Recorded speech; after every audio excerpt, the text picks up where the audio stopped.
Go for it.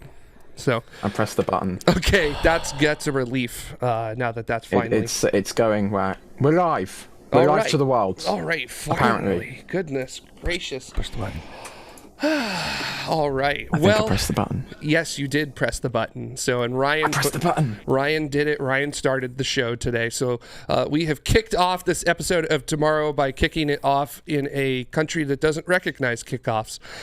So, glad to have everybody with you here today on Tomorrow Live. Super excited that you are with us today to talk a little bit about some things. If you kind of don't know who we are, my name is Jared. I'm going to be your temporary host for this show because the hostess with the mostest, as you can see over here, Miss Jamie Higginbotham is currently streaming from the Tesla of tomorrow, or excuse me, the shuttlecraft. On my way. The launch was delayed. I'm on my way up to the station now, but there was a weather delay. No, there was a boat. The range was red. There was a boat in the way. And so only a few minutes out, so you can watch me approach station, and it's going to be amazing. I'm starting in the car, and I'll end on station. Yeah, I got to say, it looks like you're coming in hot because there's a lot of red, so I can only assume that the atmospheric heating is really starting to become bad for you there. So I'm very thankful that Tesla makes these shuttlecraft with autopilot. That's all I'm saying. Yeah, that's good. We also have from across the pond the ever helpful Ryan, definitely one of our experts that we have on the show. Glad to have you on today, Ryan. And then over into the control room, the Dutta. That's right, Dutta. Yes, that's right. There's Dutta. And as we always say, Dutta is good. Dutta is wise, because that's Dutta for us here. So a little bit of that brief intro there. And Jamie, we're looking forward to when you get to 204 at that point when you get here, and you will come through the airlock. You got to depress and then repress and then unpress and up and down press and some other presses. A-B, start select. Yeah, exactly. It's piece cake. There's a very good chance I'm going to use the space toilet before I actually make it into the observation lounge. Just because that in itself is a process. Yeah, I was going to say. And this has been a very long shuttle ride up to station. I don't know how many people know it. It takes a minute. Like we couldn't do direct approach on this one. I'm just saying. And there are no bathrooms on this shuttle pod. Yeah, so read the instructions. It's a long set, but I think you'll be good with it there. And if you're kind of tuning in right now wondering what is going on, this is Tomorrow. We are a show that talks about space flight and some other things that happen in space and space sciences as sort of our wheelhouse for that. We have our own, Tomorrow News, which if you definitely like a more formal kind of way of doing things, Tomorrow Space News is definitely going to be your speed. But if you like just kind of talking with us, that's the way we do it. And we've also got you in our chat room as well. So if you're watching us on YouTube, we've got you in the chat room and we can actually talk to you. So I see Hoopa Ball is saying close the hatches. So I guess, Jamie, we're going to have to, unfortunately, we can't do that right now. Feeling the love. Put your seat backs in the vertical position. Yeah, we are not going to open the pod bay doors for Jamie as she approaches. I'm sorry, Jamie, I cannot do that. Yeah, there's no more conversation to have with that there. But Daisy. All right, now that we've lost like half of the audience, that's okay though. The good half is still here with us. But as you can imagine, it has been a particularly busy week in spaceflight. Ryan, you were talking last week about how it felt like nothing was going on, that there was just like I shouldn't have said that, should I? No, you shouldn't have. Because now we have a whole, I would almost say a whole episode of things to talk about today, because there has obviously been some big world events that have gone down over the past 48 to 72 hours that are definitely going to be having wide felt repercussions, not just all over not just in regular life, but also for those of us who work in the spaceflight industry. All of us who are on the show are very close to the spaceflight industry in our own unique ways. So these things are kind of important for us.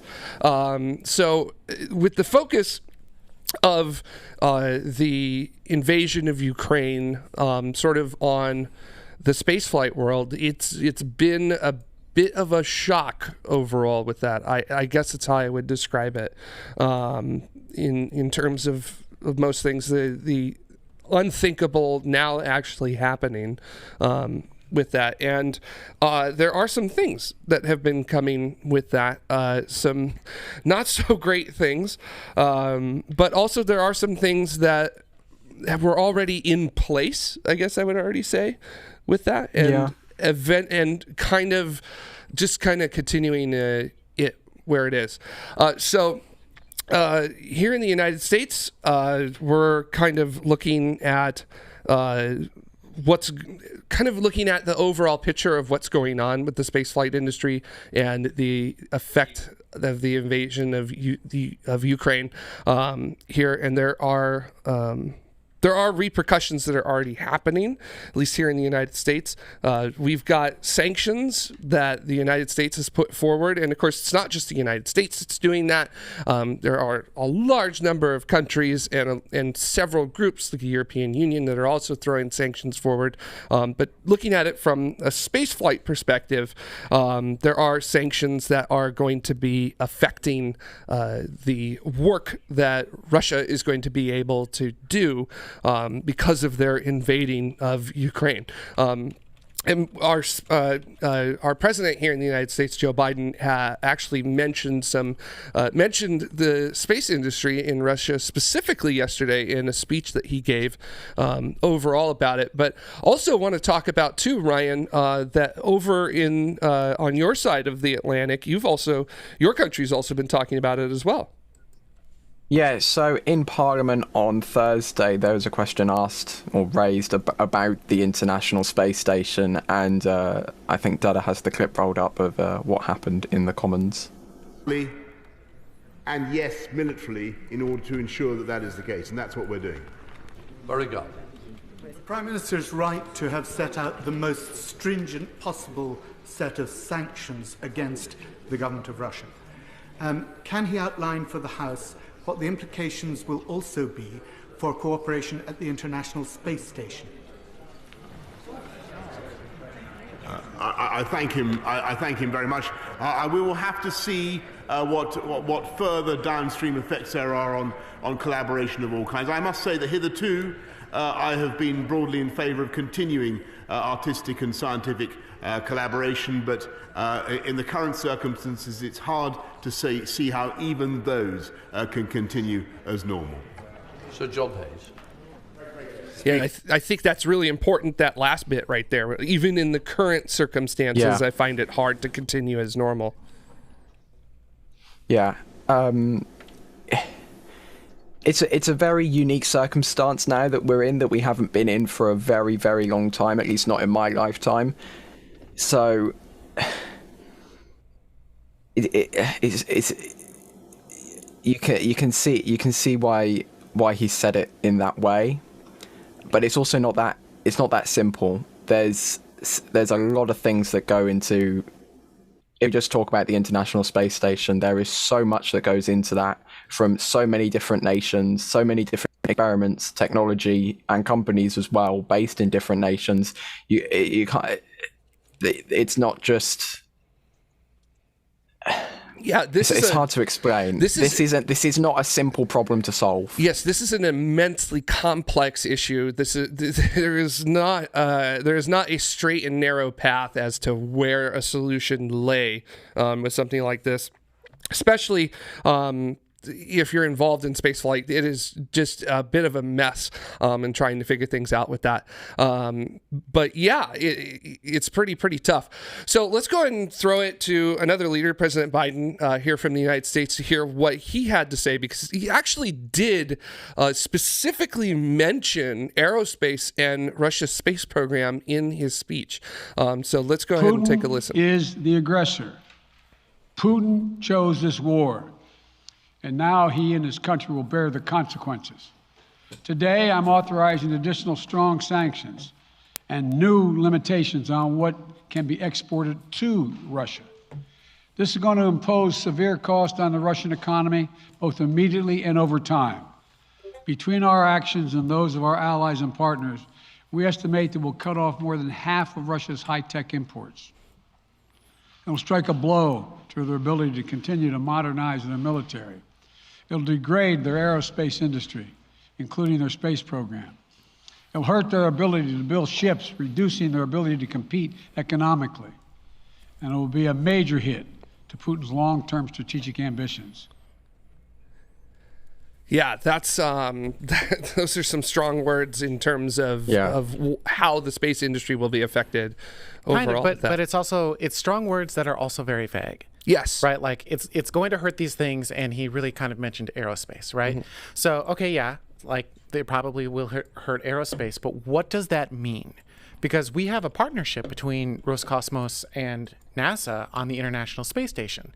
So is that going to hurt that? Like when he says Russian aerospace, what is that? And I appreciate the intro. Thank you very much for handling this while I was gone. I do want to just say one quick thing, which is we are all space nerds. Mm-hmm. And so we're looking at this from the space nerd angle, right? Yes. But this, like, we looked it up in pre-show. There is a legitimate declaration of war here. This is war. And yeah, there's the space side of this, but this is so much bigger than just space. Yeah. So we're looking at this from the space angle, but there are people suffering and people hurting. And, you know, that is that is awful and horrible. Mm-hmm. And so we recognize and appreciate that's occurring. Mm-hmm. But also, this does have impacts in space. I'm not versed enough to really speak about anything other than the aerospace side. And even then, I'm not super versed. I think I can just ask a bunch of questions along with everyone else. But mm-hmm. that's what we as space nerds are kind of like able to focus on a space show. So yes. I just... Yeah, you're bringing some context as to why we're talking specifically about it tonight. Yeah. It's obviously, this is not a good situation in the slightest. There is no good in this situation. No, period, it really isn't. No. At all. And it's horrifying that this was even thought possible, let alone that it's actually occurring. So yeah, it's tough to talk about it. You know, we were kind of speaking over the past couple of days as to how we were actually even going to approach it on the show, because this is just not easy to discuss. It's difficult. And I don't want to belittle the situation by being like, oh my God, but space. Right, that's not our intention here. No. Like, it's an awful situation. We all understand that, but also it does have broader impacts than just the horribleness that it is. It does have, it kind of reaches out into other parts of society, and one of those things that it reaches out into is aerospace. Yeah, and you know, with some of the things that could be impacted by that, it could end up being things that are a part of your everyday life that actually do get impacted. Right. And that is something worth discussing, simply because it's no longer like, oh, you know, this is something we would expect to have in like a Tom Clancy novel. You know, there are some things now that we can look at and say very seriously, ooh, you know, this is now a possibility of actually happening. Joseph Gruber has an interesting comment, which is, did someone say ITAR and EAR, which is the International Trade and Arms Regulations and Export, I forget what Export Arms Control Regulation or something like that? Something like that. Yeah. I forget what EAR is. And that's effectively... to make that overly simplistic, it's a series of rules that U.S. companies have to abide by. I almost said aerospace companies, but it's not really even just aerospace. It's U.S. companies or citizens as well have to abide by to ensure that we're not allowing people who shouldn't get access to technology that can harm other people or data access that technology or data. Yes. Right. That's an oversimplification of what it is, but there you go. Yeah, and that was actually born out of a major issue where data was taken from the United States in the 90s and used by other countries to develop rockets and other things like that. So, Buron? Sorry, don't think that was a specific one, but So, but I mean, the a rocket is the difference between a military rocket and a rocket with a scientific probe on it is the payload, essentially. It can, ICBMs are very much derivatives of rockets that have been developed. They are rockets. Human rockets are derivative of ICBM. Thank you, Dud. I was just about to correct myself with that, which is that in the early days of the U.S. space program, and even Russia's space program too, it was ICBMs, but we just swapped out the nuclear warhead with a person. Rocket don't care if it's missile or man. Yeah, it will launch. However, it'll launch whatever it's put on it. The way I describe it to people when I'm giving tours and whatnot, I was like, what is the difference between a rocket and a missile? And I answer it with the direction of travel. Yeah, that's a good way to put it. Mm-hmm. So, or and the payload. Payload, not necessarily. Or where it ends up. I mean, okay, we're going to get into semantics here that don't matter. Yeah, exactly. Yep. So covered that. We understand space show. Things are going on. Sanctions from the U.S. Yes. Russia's not pleased. No. Right? But we have international cooperation on the International Space Station. Yes. Specifically with Russia. Mm-hmm. And so when President Biden says, hey, we're putting sanctions on Russia and we're going to impact their aerospace program, it's like, okay. Well, I was going to say not just aerospace, but literally name dropping and their space program. Oh, yeah. And their space program. Not just, hey, we're only going to go after the defense manufacturers. It was like, and their space program as well. So yeah, not just the war machine, but also anything that you can associate with anything adjacent. Yeah. Yep. Anything that has a direct positive use from this, we're going after it. Right. So, International Space Station. Yes. What does that mean? Because we've got an international partnership. As Ryan brought up, Boris Johnson basically said, hey, I think, if I were to sum that up, it was like, yeah, I agree with international partnership. I agree with scientific partnership, but I'm not sure how I can see that moving forward. Is that a good summary of what he said? Yeah, that's pretty much what he said. But he also used a fun word like heretofore. Yeah, I was like, ooh. Big word. How British. House of Commons for you. So the problem is you can't do that. Russia is integrated directly into the International Space Station, right? Mm-hmm. So there's a comment from NASA specifically that kind of does talk about, this is an official comment from NASA from I believe it was the NASA. I didn't actually. It might have been PR. I should have actually validated who it was from, but that's definitely PAO. Yeah, I don't think it's the director. I don't think it's. That's PAO. Right. So continues working with all our international partners, including the Space State Corporation Roscosmos. No changes are planned to the agency's support for ongoing in-orbit and ground station operations, and that is important. That is very, very important because there are two key parts to the space station.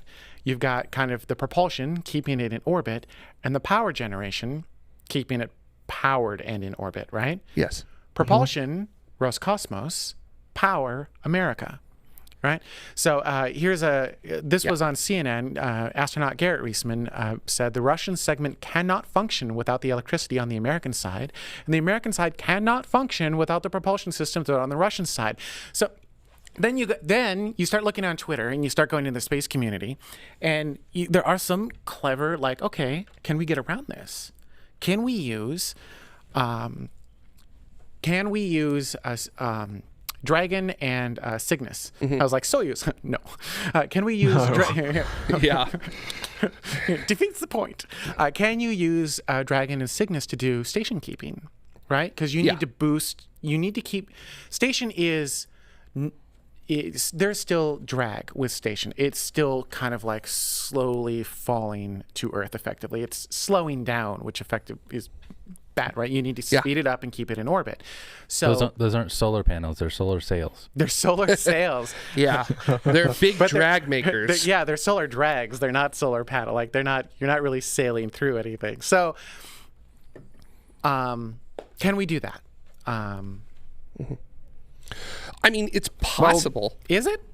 So the latest Cygnus that just flew up is scheduled to perform its first ever operational reboost of the International Space Station, and that launched a week before Russia decided to invade Ukraine. So the capability is there for a reboost from Cygnus, although doing that long term over however long it's going to be, maybe forever. I'm not sure if that's an option for that spacecraft, and I'm not sure about Dragon either. For Dragon, you would have to use I think primarily you would want to use the Draco Thrusters, and those are going to be covered. I don't think you can. No, you can't use them. I don't think you can use Super Draco. So, no, I'm not saying Super Draco. I'm talking about the regular Draco Thrusters. So the ones that would do like reboosting and stuff are on the front. They're where you dock at, so you can't use those to do it. You can't also Super Dracos out of the question, obviously. Come on, where's your sense of adventure, Jared? That could be fun. You know, we could find out what the ignition point of titanium is again. I don't know. So everyone grab onto something. We're gonna boost the station. Yeah, hold on. Here we go. Yeah, that's also a consideration that you have to think of too, which is that if you do build a new system to boost the space station, you have to make sure that it doesn't exceed the structural limits of what the station can actually take. I feel like if they fire the Super Dracos, they just snap that. That would be bad. That would be very bad. So let's not do that. This is another good one. Super Draco would boost the station to the moon? I don't know about that. So, but also, there's that one right there from Jason 1 saying Cygnus can do orbit boosting, but not desaturation. What's desaturation, Jared? So there are these things called moment gyros or control gyros on the International Space Station. They're things that are spinning really, really fast like that. There you go. There's your GIF for the show. And you have to slow them. You have to provide momentum either to spin them up or slow them down. And that is where propulsion comes in handy, because you can use that energy released from propulsion to either spin them up or slow them down. And we call that desaturation. So there you go. That's what happens. And if you cannot desaturate your gyros can either spin to a stop, which is bad, or spin up so fast they essentially destroy themselves through rotational force, and that's bad too. So right now there's quite a bit of fuel. I forget how many thousands of pounds of fuel that Roscosmos brings up for station keeping effectively. Yeah. It's a lot. It is so much more than what we have going on. To your point, Dragon, that's unless something special. But never put it past SpaceX to come up with something. I was going to say, Dragon has a trunk. Yeah, badunkadunk. Badunkadunk, indeed, with all that, with none of that junk in its trunk very often going up. So just figure out a module, like a propulsion module you could put in the trunk. Doesn't that the junk trunk of the Dragon? You said the engineer's most despised word, which is just. Sorry. Yeah, and I've done it to myself too. Just strap a couple new engines. No, those are the most despised. Tank. Those are the most despised word. It's not that hard. Yeah, just and then followed by just. Yep. For some fun stuff with the Super Dracos, kind of throwing back to that. Oh my God! I did see somebody last night suggest that they should take a Stage 2 from Falcon 9 and attach it to the station and do station keeping that way. I wonder. That's easy. Like, come What's on. the lowest throttle I was setting thinking on the a same thing. Merlin? Like, how deeply can they throttle an MVAC engine? The lowest possible? Because, like, you have to deeply throttle an engine in order to land it, but those are the sea level engines. Like, I don't know the answer to this. Just strap a first stage Falcon to the station, because they can. You got a Falcon one. You know what? Launch They've got a Falcon few Heavy. of them which have launched several times. Yeah, Falcon Heavy. Launch there you a go. Falcon Heavy. You can just. Yeah, but you leave the side boosters on, and then you don't ignite the side boosters at liftoff. You just let them keep going. Yep. Mm-hmm. Okay, that makes sense. Yep. All of this is coming together. You're welcome. Or we just wait till Starship's operational, because that thing is basically the size of the space station. Just put a couple of them up there and just get them to boost the station. We've solved this problem. So we've solved it live on air. The point is, none of this will work, right? Like, you can't do this. These two things are linked together. Why did we break data? Just astronauts get out and push that one. Yeah, I like that one too. Well, if you throw something hard enough, that's not untrue. Just swim. That's not untrue. Yeah. Just swim alongside.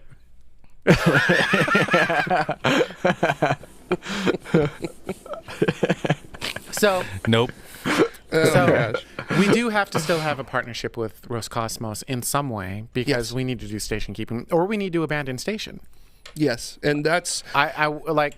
And now, so then someone asked on Twitter, like, okay, so Garrett Reisman went up shuttle era, right? Yes. Shuttle has been around for a hot minute. So is this still a thing, right? We've had a lot of refurbishments to the station. Like, we've done a lot of stuff. Like, is this still true? And Astro G-Dog answered, still true. Station needs both the Russian and American segment capabilities to function. Yeah. So both of these things have to function on station in order for station to remain in orbit. You cannot have one without the other. Yep. Just because you've added on a new science module, or just because you've added on new rollout solar arrays, that does not mean that you have essentially broken off the need or the ability to decouple and free fly away from whatever you're working with. So Joseph Gruber brings up another interesting point, which is abandon station. That is an option. It is an option, but it is not an option that NASA would want. And it's not an option anyone wants. I can guarantee you it's not an option that Roscosmos would want either. Because Roscosmos definitely does not have anything in the pipeline that is realistic for at least the next decade. Through the 2020s, there is not a realistic project that they have on even on the drawing board at certain points. Let's be clear. Could you not see an adaptation of Soyuz to go to Tiangong 3? Because we've been seeing that they're willing to collaborate with the Chinese. That's true. That's very true that China is willing to collaborate with Russia, but I think one thing that we need to understand is that China is not going to give Russia a free meal in terms of the collaboration. There's going to need to be either some kind of major technical exchange or major money exchange, and if Russia thinks NASA's expensive, wait till they meet China and their ambitions and what they're going to want out of Russia. So it is not a scot-free exchange where Russia can just go to China and say, hey, China, can we just kind of like skip along with you on the side and do what we want? China has their own specific ambitions. They are locked in. They are laser focused, and they are essentially going to do what they want, not what Russia wants. And that's not going to go down well with Roscosmos, as we've seen over the past 8 years, since really the friction in space at least began, if you will, a little bit in 2014 when we had our first sort of, I guess, taste of what ended up becoming the full-blown invasion of Ukraine, which was the illegal annexation of Crimea by Russia in 2014. I do. So Daniel has a comment of saying SpaceX has done station keeping. It was in emergency with space debris. Was it SpaceX that did that station keeping? I don't understand. Well, there are side Draco. There are Draco thrusters on the side of the. Yes, I don't know, so I'm not going to attempt to answer that one. So yeah, but to put a nail in that particular coffin, even if you get Dragon going, and even if you get Cygnus going, that's still not enough there's still not enough to. It doesn't even come close to what they would need for permanent station. It's going to take a lot to match what Roscosmos have done to the International Space Station, and by a lot, I mean an incredible amount. Yeah. Also, if we were to disband the International Space Station, does that mean that NASA gets Zarya? Because NASA paid for Zarya. Yeah, it is a mess of a situation. That would be a messy divorce. Actually, so Yes. it would be a messy divorce, but Joseph Gruber has an interesting point that I had not thought of prior to this moment, which is station is a huge drag, also fun pun, thanks, that's great, on the NASA budget to the detriment of lunar landings and Gateway. So, like, does NASA secretly want to get rid of station so that they can refunnel those congressional funds over to Gateway? Be like, oh, well, we lost station. Let's give Gateway more money. Let's get all the money that went to station. Let's give it all to Gateway. I'm not saying that's what's going to happen, but like, interesting scenario. I don't. It doesn't feel like it, because whatever else they've been trying to do has been getting the money it's needed, even if it isn't. Even if it isn't on the budget or in the books. All the extra funds needed for SLS, for example, to keep it afloat, they've somehow found the money, even though there wasn't a budget for it, to keep doing it, despite having ISS up as well. Donna, let's talk about SLS for a moment, because that brings up an interesting point. Everything's connected to everything else, right? And if we've got sanctions against Russia, well, if there are any Russian parts on the Space Launch System, that's going to be an issue for these upcoming launches, like anywhere. So, interestingly enough, there's a tweet from Eric Berger, the Sci Guy Space. I use Rs, right? Right, said Rs? What's up? Eric Berger is Rs, right? Rs Technica. Yeah. Mm-hmm. Yes. Oh, yeah. So, Tom Whittemer of NASA says he does not believe there are any components on the entire stack of Space Launch System nor Orion that are sourced in Russia or Ukraine. Orion's service module does come from Europe, but that doesn't necessarily mean that we've got a problem there. So, because, like, again, rippling effects, right? If there was anything in there, that would have been a problem for the Space Launch System. So, Space Launch System, barring its own issues, is still good to go outside of this particular problem. Yeah, I was going to say, I was actually going to ask, is Ukraine a member of the European Space Agency? I legitimately do not know that. We're all going to turn to Ryan. So I was going to say, we're all looking at Ryan. The stupid now. Americans are like, hey, us dumb Americans. Oh, yeah, except that he's cheating. We're watching him cheat live on the air and Google it himself. Don't think for a moment we can't see you Googling. This is a stall for time. Definitely didn't Google it, and they're definitely not a member. Yeah. Thank you, Daniel. Daniel also said, hang on here. So I was about to say, I'm not asking about the European Union. Oh, I'm asking about that's a good point. European Space Agency. Yep, we had that chat earlier. So the United Kingdom is part. We know they're part of the European Space Agency. There were people that were saying, well, why is Boris Johnson talking about it? It's not like they don't have anything. Well, they're a member of the European Space Agency. So guess what? They get a say. They add money to it. So therefore they are by That's fair. proxy, if you will, or whatever He's making fun of me because I was like, this doesn't make any sense. Like, why are they commenting on this? They don't have a budget for space. And then both of them were like, yeah, they're part of ESA. So obviously he gets a say. And I was like, oh, but I do feel like an idiot. If you thought I said European Union, it's okay. There's European in it. So, that's the line? As far as the Americans are concerned, with that, I feel like I just But that's insulted. also a very common misconception that the European Space Agency is tied with the EU. It isn't. Canada is a member of the European Space Agency, and they're most definitely not a part of the EU. Whoa. So being an EU member and being an ESA member are two completely different things. Like the UK left the EU, we're still very much a member of ESA. We're both excited because we just saw a comment from Larry King, and neither one of us thought of this, did we? What? This. Unless you thought of it. Oh, yes. Well, I'm aware of this. I saw something from Tori Bruno yesterday, I think. Their RD-180s, all the RD-180s they need, apparently they've been sourced and they've got them. They've been fast-tracked, so RD-180s shouldn't be an issue, apparently. They are in Utah. Yeah, okay, but Yep. I thought it was more than just the RD-180s. I thought that in order for them to do all of this stuff with Atlas V, they brought someone over from Russia to help with integration and all of the things. Is that not a true statement? I don't know. I could be making stuff up, but it was my understanding that Russia was directly related to like anything to do with that engine on that rocket. Well, Not the rocket, just the engine. Tori also did in a tweet say that essentially that the American personnel that work on the RD-180 have learned enough from Russia that we can actually operate independently of them, and we don't have to have Russia overseeing our use of the RD-180 at this point. Tony's kind of confirming what I said, which is they have a team at the Cape, and then Misa also says the Antares first stage is from Ukraine. No? Yes, it is. Yep. It absolutely is. Yep. And that would, there has been no actual solid information about whether anything has happened in the area where that's happened, where the RD-181s and the first stage for Antares is made. So as far as I'm concerned, because there is no solid information, there is no way to say whether Antares would be dead or not.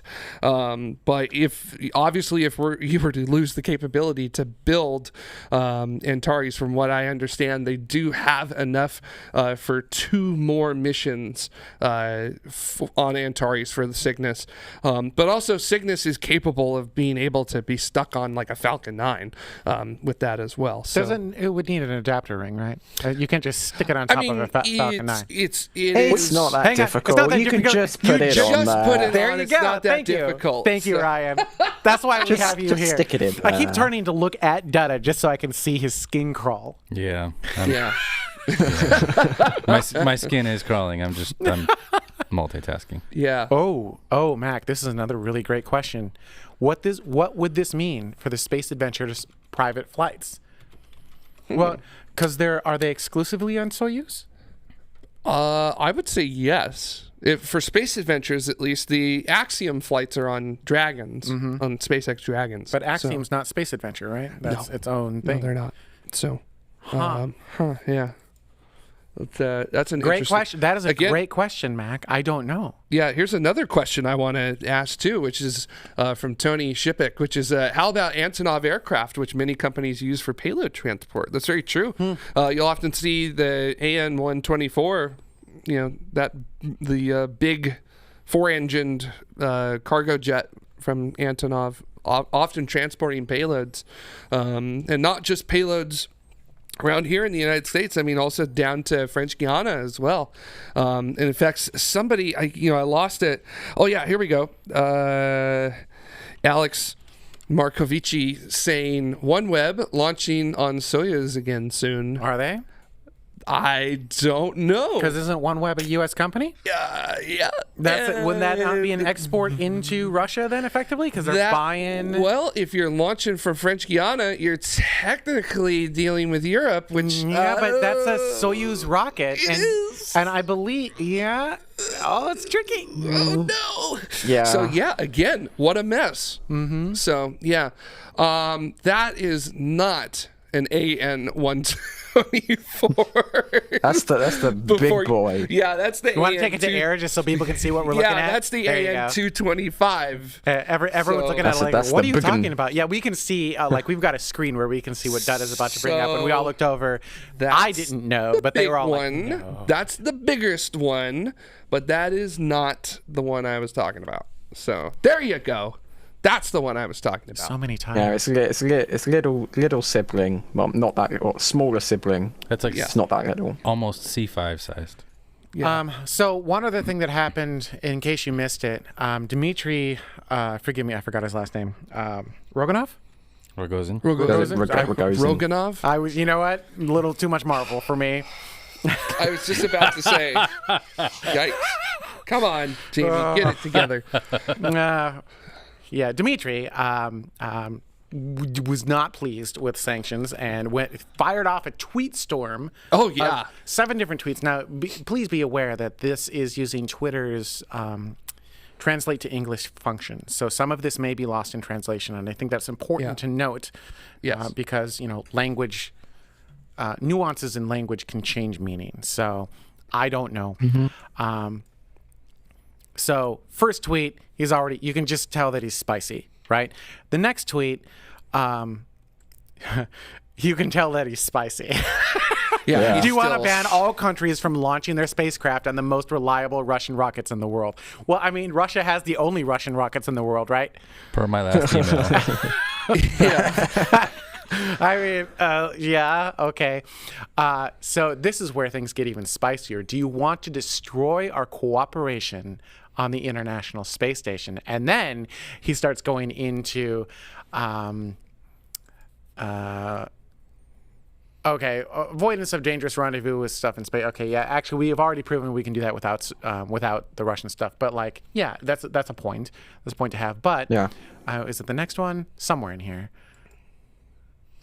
Yeah, who will save the ISS from an uncontrolled deorbit and fall into the United States or Europe? There's also the option of dropping a 500-ton structure to India and China. So obviously, it's a little rousing, if you will, of a neighbor that they're hoping will pay attention to them, China, and then another one that I don't want to say is necessarily ambivalent because I don't know Russian Indian politics particularly well. Sure, but there are sort of, I don't want to, relationships in terms of defense spending. So I do want to point out one thing that I found to be, first off, Max says he can use a trampoline. That's going back to his old comment of when we were trying to get commercial space going. I think it was with regards to SpaceX. Yeah, back when we were dealing with the illegal annexation of Crimea in 2014, and we basically put sanctions forward that we're going to do that. He's spicy. But let's go back one slide into Dimitri's rant. I think it's slide 7. I think it's tweet 7. It's tweet 6 and 7. It's at the end of tweet 6. Sorry. And yes, militarily, F12. in order to ensure that is the F12. case. Thank you. Tweet 6 and 7. Hang on, I'll just clear that out for you. Okay. Cool. There we go. So I found this bit interesting. At the very end, he kind of nonchalantly says this, but this is something that kind of a rhetoric we've heard in the past that they're trying to drum up as well. And I'm wondering if this is a form of social engineering. But gentlemen, when planning sanctions, check those who generate them for illness, Alzheimer's. That's tweet 7. Sorry, forward one. Right. So, and Daniel saying Alzheimer's, I translated as mindless. So I again, this could be lost in translation, but I found that interesting that like there seems to be a story that they're trying to weave. Maybe not. But I read that and I'm like, oh, that's not good. Yeah. There you go. I also think that there's some mental connection between Alzheimer's and stuttering, which Biden getting over his stuttering issue may seem like mindless or suspicions of Alzheimer's to those that aren't in the know. I think they're trying to plant distrust and like trying to have their way. I think is ultimately what they're trying to do. They're trying to use social engineering to get under American skins, and I just saw that and I was like, oh, is this a taste of things to come? But we'll see. Yeah, and we're going to have to... But to be fair, Smokescale does say language is a fluid thing, and we are using translation services, so it's not exactly fair, but yeah. Also, I just want to bring up this message from David Hall saying that isn't the claim that ISS doesn't go over Russia totally ridiculous, and it's... the ISS has or will go over Russia slightly, but it's not very... It's not by very much. It's only a few hundred kilometers, if that. Russia's at a weird inclination. The International Space Station's at a weird inclination. It has a fairly weird orbit, and it's done that way specifically so both the U.S. and Russia can reach it when needed. By the way, I just want to bring something up. Oh yeah, are you gonna bring that graphic up? I did. Okay, cool. I just want to bring something up, which is that there has been a tremendous amount of satellite imagery coming in daily from commercial companies.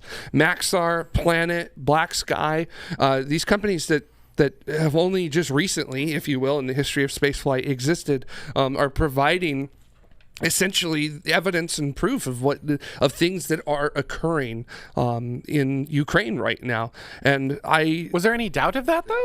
I mean, no, but it's just, I think it's fascinating, the fact that there are these commercial companies that are doing this. Oh yeah. Because, that I can't think of a commercial company having really done that in terms of war recently, but also in thinking about it, there hasn't really been much for companies to take a look at with that.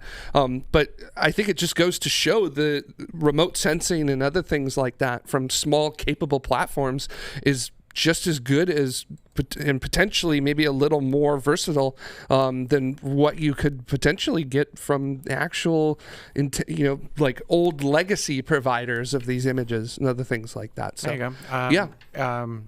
Ryan has a image. We've got all of the things. Yeah. All right, hang on. Let's do, because it's relevant, let's do social first, and then we'll come back to your computer. So there you go. There's an example of what you were just talking about, Jared. Yeah, right there. Planet taking images to show that basically, like, this is where a strike occurred on the air base in Ukraine. So I'm going to talk about this comment really quick, which came from Vax Headroom. Vax, good to see you. Not true. The inclination was 100% set in stone the day first module was launched from Kazakhstan. I wasn't saying that they could change it. I'm saying that inclination was picked on purpose. It was chosen on purpose so that they could have effectively dual launch capabilities. I'm not saying that they changed it. I'm saying that that's why they chose this funky, weird. Yeah, it's weird. It's a weird one. Yeah, it was to accommodate what it's they accommodate wanted. everyone, to make everyone happy. And then Dada, you had a thing. Go all of the points. So Tori Bruno is saying, I accelerated the delivery of the last RD-180s. So yeah, okay. So I guess our point, and I think this was what was mentioned in the chat room earlier, is I don't think it's a question of do they have enough RD-180s. I think it's a question of like, can they still use them under their agreements? So I guess maybe the agreements don't matter. I don't know. Can they still use them? And do they have the expertise necessary to do what they need to do with them? And it sounds like yes. And then there was a question of like, is there a team from Russia that helps with the RD-180s? The answer to that was also yes, but then it's kind of sounding like, but it doesn't matter. That was my takeaway. I think that was that everyone else's takeaway? Yeah. Essentially, the American personnel working on it have been working on it for so long and so closely and intimately with the engines that they can run it just as well as the typical Russian personnel that we would have. So, yeah. Are there any tweets? Dada, there was a whole bunch of stuff that I pulled into the media pool, and I don't, I suppose I can look it up myself. Is there anything we missed from a Twitter standpoint? No, you got through everything. Okay, cool. So, yeah, I know that this is a fairly long and deep show, and like this is not a fun topic that people want to talk about. Like, no, this is literally war. There's a declaration of war. Again, we looked that up pre-show to make sure we were speaking with accuracy. Mm-hmm. War sucks. It just does. It just does.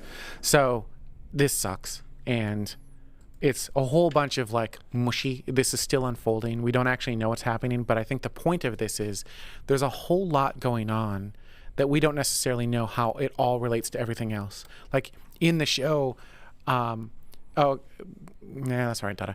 In the show, we, we uncovered stuff I hadn't even thought of that was fairly low-hanging fruit, right? Like, oh yeah, the RD-180. The Antares, which is the RD-188. 181. I knew it was not 180.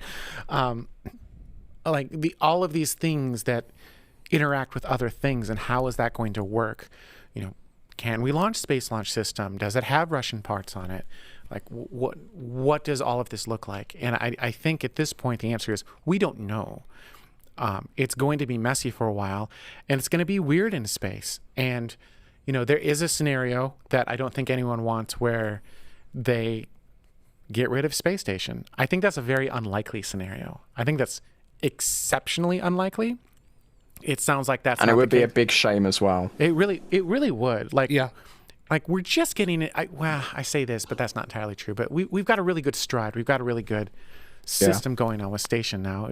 It would suck to, and especially to lose it in these circumstances would just be a real blow to the gut.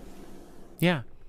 Absolutely. Yeah, and I just want to point out too that in the middle of March is when the next Soyuz is launching, Soyuz MS-21, and then after that in September is Soyuz MS-22. So MS-21 is going to have an all-Russian crew, but MS-22 is supposed to have a American astronaut on board. For that. So Francisco Rubio, which this will be his first flight.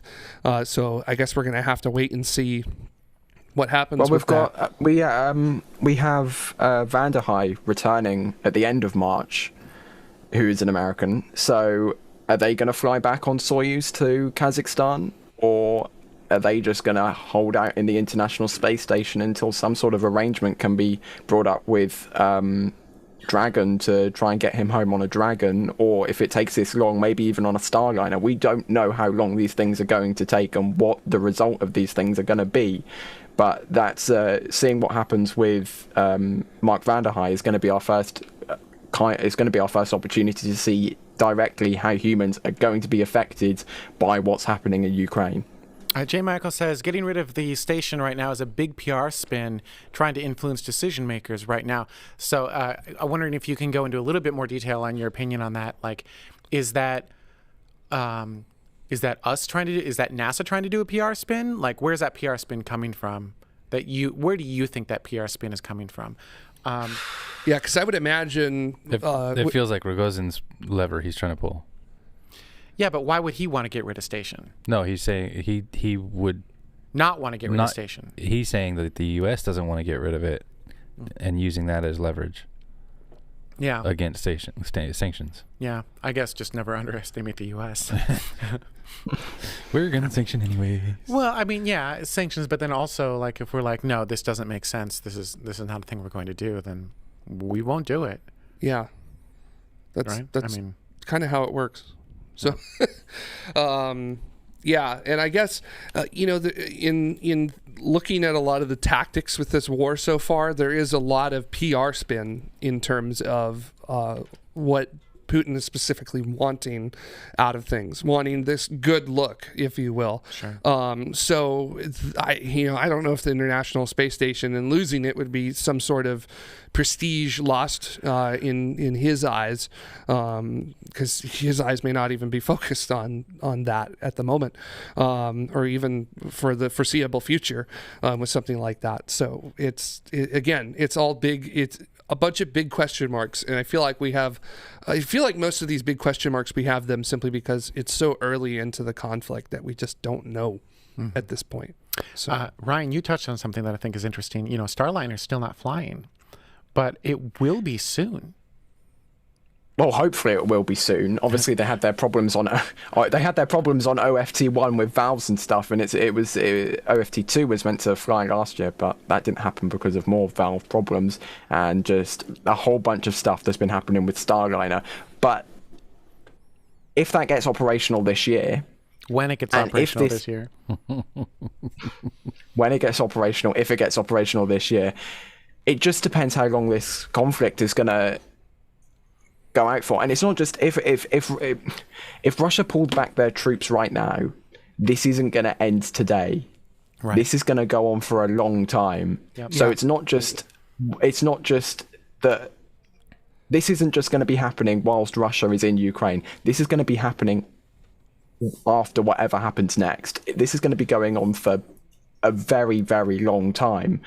So there is going to be opportunities for Starliner to come online, which can help support station. Going back to my point with Mark van der Heij, it just depends if NASA and the US government are comfortable, or I don't know, maybe even he is comfortable. I don't know if he'll have that decision to fly on a Soyuz back to Kazakhstan. Will NASA, will the US government, will he take that option, or will they go for a future vehicle? Right.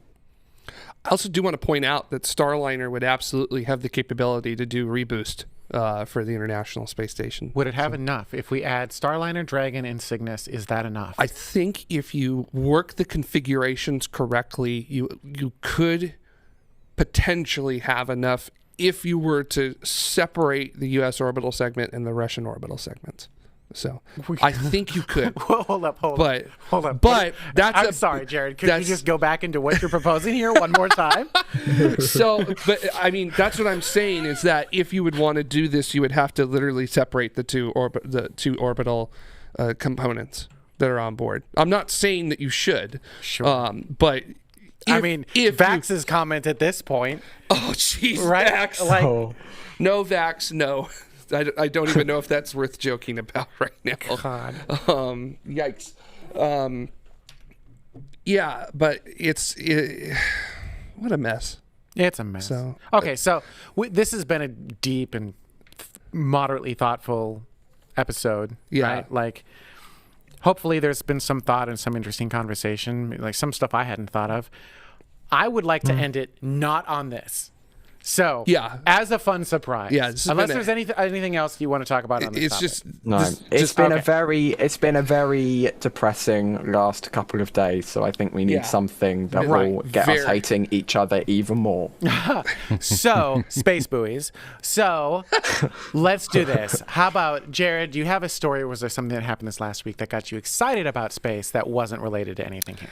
Well, we're continuing with James Webb and the alignment of those mirrors. I mean, that might be my story for the next 6 months. Might be, Jared. Might be. For it there. Might be. I'm also, I had a coworker who was talking about Dragonfly, the mission to Titan that we're working on right now. Basically, that big, is it an octocopter, I think? It's a huge, like, car-sized drone, nuclear-powered drone that we're going to be sending to Titan with instrumentation in its landing skids. How cool is that? How neat is that? It's pretty neat. That is pretty neat. So I'm really, I'm just kind of excited about some of the upcoming future missions that are going to be going on, and just maybe doing a dive into them one day when I can actually take the time with it. But yeah, look at that. Thank you, Dada. An initial alignment mosaic. Yeah. So this is what it looks like when a fly looks through glasses. I was just like, what? I could have just taken a picture of a shiny plate with little reflections at night. Go home, J-Dub. You're drunk. No, I get it. That's what happens when you drink the Hypergalls. So, but yeah, don't drink the Hypergalls. No, that's really great because one of the things that they did say about James Webb was that the I guess what would you call it, displacement or whatever, the movement of the mirrors that or whatever the movement of the mirrors that they expected to occur during launch was actually substantially less. Oh, that's good. So that's good. So they got Ariane 5. Yeah, thanks. Did good with the vibrational environment with that there. So good job. Yeah, it's good rocket. Things. It's good things. Yeah. Who gave Alex? Who gave James Webb a kaleidoscope? Oh no! Oh boy, we sure could. Is there that creepy little girl? It's the mirrors. Oh. It's the mirrors. Hey, everybody. Dada in chat. Completed image stacking. Can you? There we go. Yeah, can you bring that up? Do you see that in? I think that's on Discord, maybe. Yeah. Cool. We'll work that. Nice. Any other final comments on James Webb before I toss over to Ryan? No, I'm good. So. All right, Dada, do you need me to stall more before we toss over to Ryan? There we go. No, he doesn't. Whew. Bingo. So that's the what was the label on that one? That was the completed image stacking. It's really pretty. Like, yeah. Wow, it's kind of hard to see, but there are like these really neat looking radial rings kind of on the inside of that as well. I don't know if that's a weird artifact or if that's just like how the universe is made. It's usually an artifact. Radial rings, perfect radial rings. Yeah. Ryan, what were you excited about this last week? I'm gonna say the story that I covered in Space News.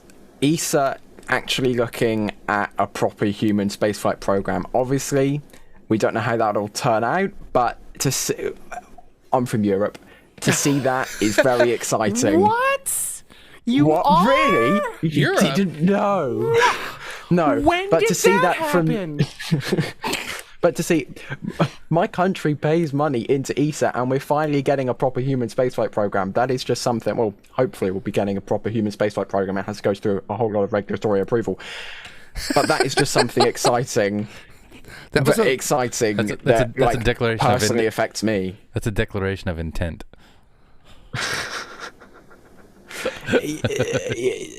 Yeah.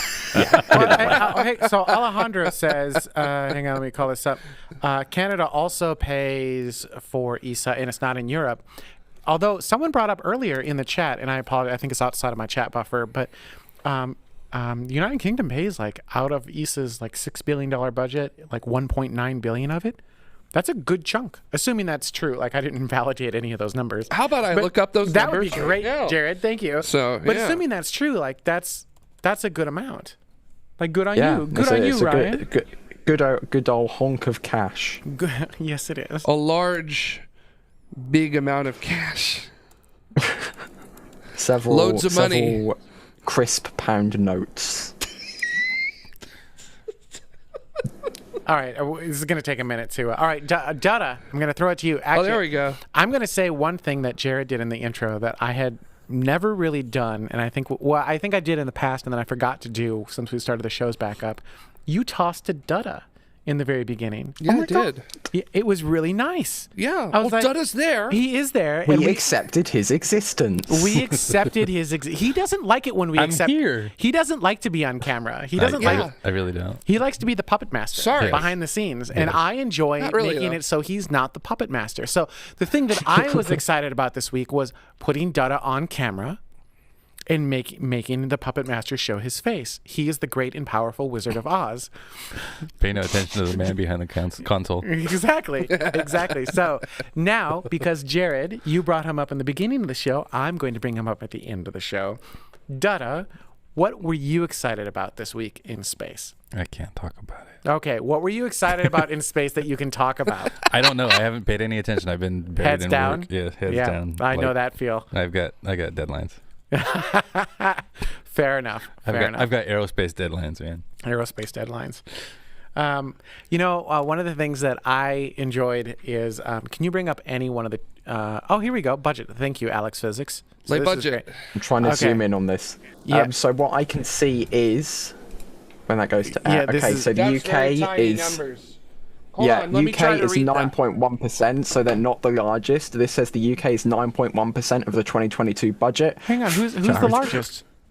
Oh, France 21. is 24.5% at the largest, and then Italy is at 14.1%. So I think the UK is the third largest contributor to ESA, but still, that's a lot of money. I think that's 437.9 million euros. So it's not on like a US or Russia scale, but it's still, that's a lot of money. Oh yeah, absolutely.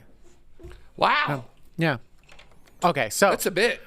The thing that I was excited about wasn't necessarily directly aerospace. Much like Dada, I was kind of like 2 launches this week. Come on. Yeah, I get a little bit of credit for like 2 launches. I had one earlier this morning. Sure. But Congrats. I still managed to find a way to sneak in some of the graphics updates on the shows. We've been slowly working on some nice subtle changes to kind of add a little bit of polish, both to the live shows and to Space News. So for those of you who are members, and I'll cover membership in a moment, I think I've got a potential Space News intro that I want to show you. We'll see. No one has seen it but me, and I only saw it like moments ago, so I'm not sure yet. But I did get some of the new kind of generalized formatting for like our Twitter. So bring up any one of the Twitter, maybe not Dimitri's Twitter. He's just so angry. Let's bring up something a little bit better. Bring up somebody with good energy, please. You know what? Yeah, there you go. Of all of them, that's actually my least favorite or formatted one. But like this kind of new format with the fun border kind of going around it and the Tomorrow logo. There you go. Thank you. Like it's nice and clean. It's actually a template that we can work with pretty quickly and easily. There's actually not black behind there. That's a dark slate. I don't know how well the encoder is dealing with that, but I haven't tested any of it, and I'm still playing with it. And oh yeah, actually, if you keep going, there's one that has like there's one that's like on black. Then there's also one that has like the space background. There you go. Yep. So there's a whole bunch of stuff that I actually found time to do this week. Nice. Which finding time to do these things is really hard to do when I've got Company X as a day job. So I was really excited that actually kind of came together. I'm excited that we've got some Space News stuff going on. Ryan, Jared, Dada, and I stayed obscenely late. I think, was it last week, Ryan? Yep. Yeah, last week. It was 5 o'clock in the morning. I'm sorry. We stayed really late just hashing through space news and kind of the live show and just back and forth as to how we can improve things and make them better. And I think I got a lot out of that conversation, and I'm kind of excited for some of the things that we have planned. And I think we'll talk a little bit more about that in the membership chat. None of it's guaranteed, certainly. We'll play with the format and see what works. Very developmental phase. Yes, very much so. Very much so. Pre-alpha. None of it may come to fruition. Yeah. But I thought it was a good idea. So on that note, I did also want to mention our members. I do want to thank our members, starting with our Escape Velocity members. These are people who contribute financially to the show. Now, there are many ways that you can help the shows of tomorrow, including the live show and the Space News show. And one of those ways is through membership. If you go to youtube.com/TMRO/join, you can see all of the different levels. This is Escape Velocity. It's our top level tier. In addition to the names in the show, you also get your name in the description of the show. So it's actually, you are SEO optimized because you're not just an image. We also have our orbital members and then suborbital as well. And there are actually 2 more tiers. The tier below suborbital is our ground support level, but they're the last tier that actually gets your name in the show. And I want to say ground support's like $5 per month. And at $5 per month, you get a whole bunch of stuff, but that includes your name in the show, and it includes access to our pre and post shows, which we'll be going into in a little bit. But there's also system support, which you don't get your name in the show for system support, but it's $1 a month, $1 per month. That's like pennies per day, pennies, 3 pennies per day. And ish. And, it doesn't work out perfectly. And you also get access to the membership stuff, like the pre and the post show, as well as some interesting posts that I've got on YouTube. Well, yeah, I think they're interesting, but we'll see. Oh, you know what? Hang on. There is one last thing. So we've done all the membership stuff. There's one last thing that I am going to bring up to cleanse the palate. And that is, we did a poll on YouTube. And this poll was, what was your favorite NASA orbiter? And I was sad with you, the community. I was sad with you. We had 267 votes, and the winner was Columbia. Atlantis. Endeavor. Discovery won with 33% of the vote. Atlantis came close, so I'm happy to say, I know. Coming close doesn't classify as winning, Jamie. Just because it came close doesn't mean that it won. Ooh. Discovery won. The best one won. That's not true. Columbia was second to last. My space shuttle isn't even on that list. Your space shuttle? Yeah. Oh, yeah. Yeah, my child. Oh my God. He's actually putting, anyhow, there you go. That's also available on our YouTube site. So, one of the ways you can contribute, if you can't afford to do it financially, that's totally fine. I completely and totally understand. What you can do that will help is just subscribe and like the videos. Like as many videos as you can on the channel. We have to feed the algorithm just like everyone else. And you're sick of hearing it on every single YouTube channel, like and subscribe. But it matters. It matters a lot. So if you enjoyed the show even a little bit, hit that subscribe button. Hit the like button. What is it? We're supposed to say, they were saying smash the like and subscribe button like a year ago. Is that still the trendy thing to say? I don't know. What's the trendy one to say? Destroy your screens, people. Destroy your screens for us. We really appreciate that. Lay it out. Brian, I think that means something other than what you think it means. But okay. Anyhow. That doesn't mean which I think it means. You know what I just realized is that y'all started the show. I didn't start it, so I don't have studio open, so I can't stop the show. Uh-oh. So I guess we're all just gonna have to sit here and look at you awkwardly until you get it done. Oh my God. Yeah, I feel like this is not the first show that I have not been able. Oh, great. Thanks, Dada. That's great. That's great. I appreciate that. Let's see here. Space Talk Show. Ugh. All right. On that note, thank you, everyone. Bye-bye. Bye, everyone. Bye-bye. All of you all. All right. Thank you, members.